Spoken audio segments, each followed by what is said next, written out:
President Joe Biden has often shown pride in his Irish Catholic roots, but on another side of his ancestry, the progressive commander-in-chief's family lineage can be traced back to America's shameful past of slave ownership.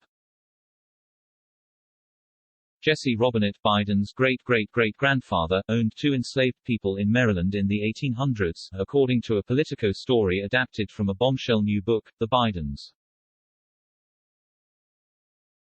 Biden shares an apparent connection with Robinette through his full name, Joseph Robinette Biden Jr. Another ancestor of Biden's also reportedly owned a slave in Maryland, a 14-year-old boy. That 3x great-grandfather is Thomas Randle, who held a child in 1850 in Baltimore County, according to census records and slave schedules at the time. Slave schedules and census records were 2 separate headcounts of slaves that were conducted in 1850 and 1860. The damning family history was uncovered by Alexander Bannerman, a West Virginia genealogist who organized the first complete genealogy of Biden for publication. Census records resurfaced by Bannerman show that by 1860, Randle and his family moved to a different area of Baltimore County. The slave schedule for the same year shows he again enslaved a man. Biden also shares a distant tie to the wife of Confederate President Jefferson Davis. The genealogist revealed that Biden's distant ancestor Allen Robanet likely immigrated from England to Pennsylvania in the late 1600s. Robanet is his link to Davis' wife Varina Anne Banks Howell. For someone with deep roots to colonial America, Bannerman said Biden's family records showed not a lot of ancestors, and not a lot of slaves. DailyMail.com has reached out to the White House for comment, but it's a past that Biden has infrequently, if ever, mentioned. By contrast, the only Irish Catholic president since John F. Kennedy regularly invokes his Irish Catholic roots. Some of his most regular anecdotes involve growing up amongst his mother's Irish Catholic family and going to Catholic school in Delaware. More recently he quipped at an event celebrating the Jewish high holidays, "My daughter married a Jewish young man. And dream of every Catholic father that she marry a Jewish doctor."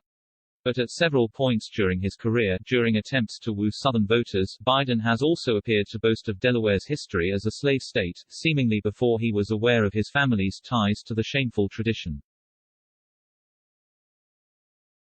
While campaigning for president in Alabama in 1987, Biden said incorrectly, "We, Delaware, were on the South Side in the Civil War." In fact, Delaware was a slave state that remained loyal to the Union in the Civil War.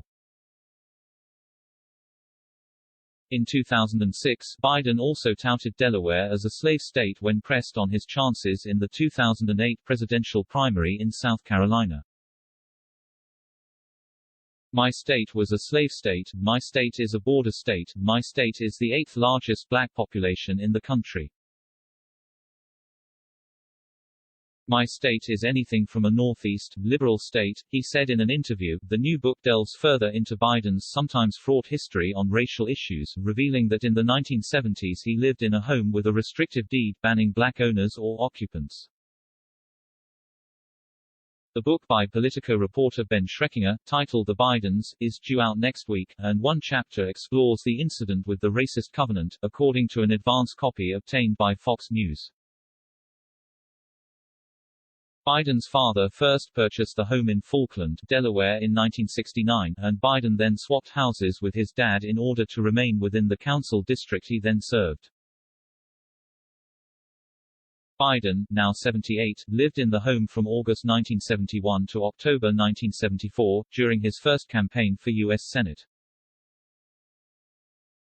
The house came with a restrictive covenant that said it couldn't be owned or occupied by any Negro or person of Negro extraction. The racist covenant was only revealed publicly in 1986, when Biden was holding hearings on Supreme Court Justice William Rehnquist's nomination as Chief Justice, and accused Rehnquist of living in homes with similar covenants. At the time, Biden batted back criticism, saying his parents had filed a declaration of disavowal saying they find the restriction morally repugnant and they are not bound by it, according to the Associated Press. Biden also claimed the deed his dad signed did not include the restrictive covenant. For his part, Rehnquist acknowledged the racist deeds, saying they were morally offensive but legally unenforceable. The 1948 Supreme Court case Shelley v. Kramer ruled that racially restrictive covenants were unenforceable. It is far from the only embarrassing racial incident from Biden's half-century career in politics. In the 2020 Democratic primary, Kamala Harris, now his vice president, attacked Biden over his opposition to using federally mandated busing to racially integrate schools in the 1970s.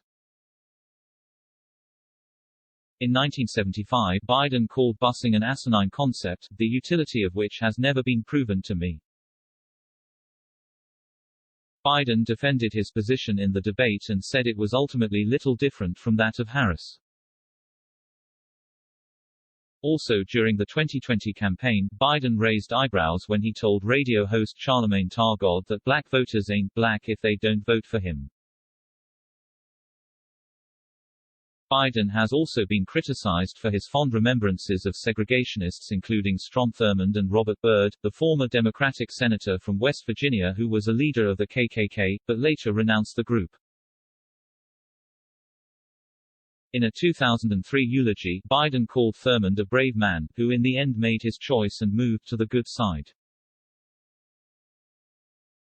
He said they became good friends. It was also during the 2008 campaign that Biden drew scrutiny for his infamous characterization of Barack Obama as the first mainstream African American who is articulate and bright and clean and a nice-looking guy. More recently, Biden was dogged by controversy when he called top aide Cedric Richmond, who is black, boy during a briefing on Hurricane Ida last month. Biden introduced Richmond, a New Orleans native who quit Congress to serve in the White House, by saying he was here with my senior advisor and, boy who knows Louisiana very well, man.